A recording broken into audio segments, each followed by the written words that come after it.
Hi guys, this is Tim. In this video, I'm going to show you how I built this beautiful planter.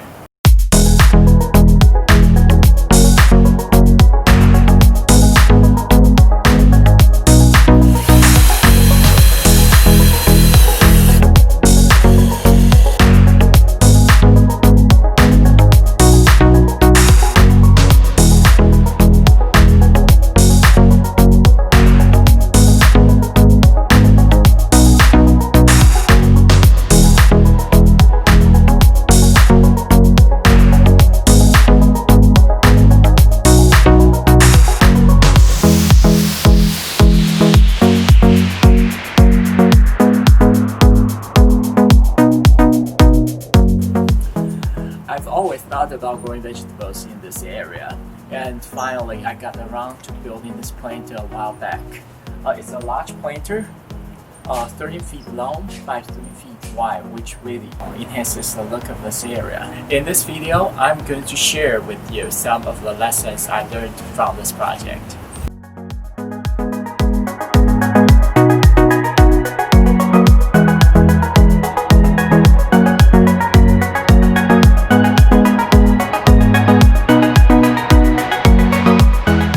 Thinking about building a planter, the first thing I considered was the size and the general shape and structure. I have been going back and forth between building a single large planter or 3 smaller ones, and I ended up with the 13 feet by 3 feet planter design you see here. It should provide an ample amount of gardening area plus aesthetic value for the backyard. One very useful tip is to mark out the area where the planter will be built so better understand whether the size will fit your needs or work for you.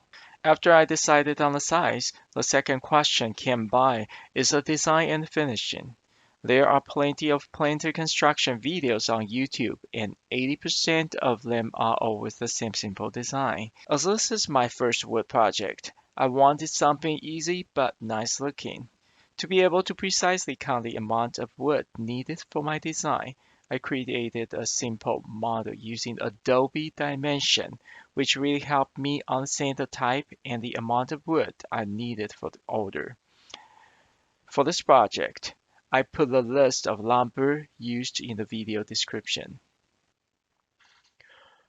Since I don't have a pickup truck, I ordered the lumber from Lowe's and had it delivered to my place.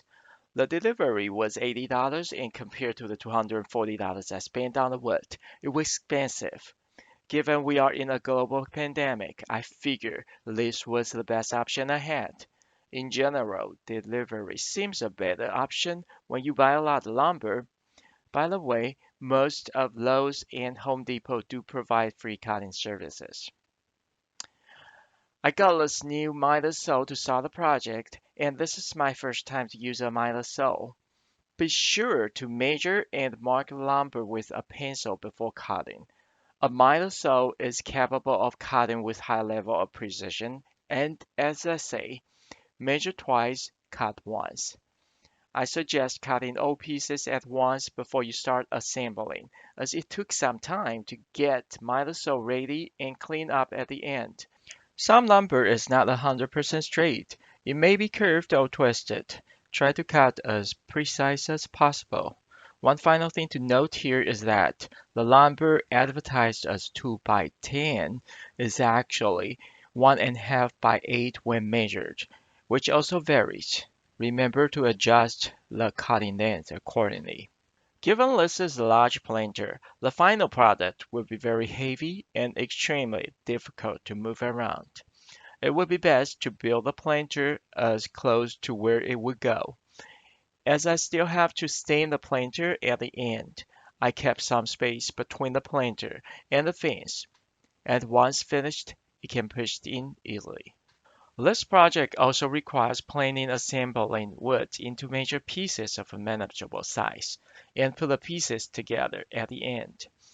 I started by building the long front and back wall pieces with base support, which were able to stand independently.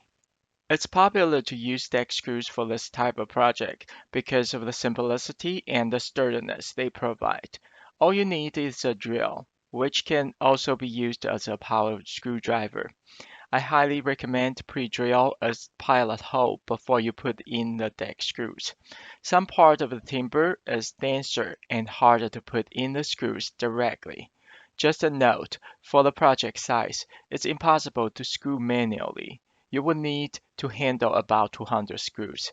However, a manual wrench is still needed for some denser part of the wood. I got these can-do clamps from Amazon, which enable to connect walls to the floorboard. It held the wood at a 90-degree angle firmly, so I could screw easily and secure at the angle. Once the two sides are assembled, we can continue with the final assembly on the four supporting stands, which are already arranged in place. Alright guys, we already finished the major construction of the wood plater, and I think today we are going to work on the finishing. There are three finishing layers inside this planter: the weed barrier, hardware cloth, and last, the plastic. There are slugs in this area under the concrete, and they come out when there's water. The weed barrier is to prevent slugs and other bugs from entering the planter from underneath it. Hardware cloth is for better supporting the soil. Plastic will keep the water and moisture inside the planter. I remember that every time I would water my old planter without plastic, a lot of the water just came out between the cracks and was wasted. With plastic, water is kept inside the planter, which also extends the life of this planter. Of course, don't forget to cut some holes at the bottom to drain excess water.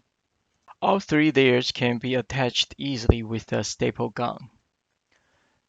Now we are ready to screw in the top borders.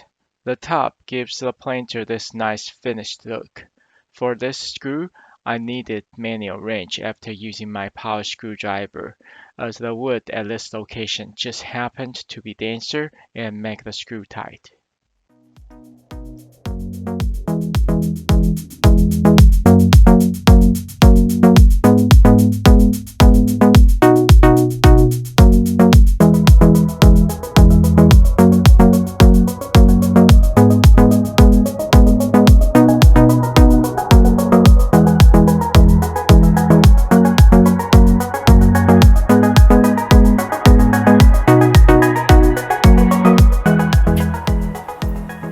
Hey guys, look at that beautiful planter that we built. So today what I'm going to do is to put the lines to help me to do this square foot gardening.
Now the line is already set up, so we are ready to go.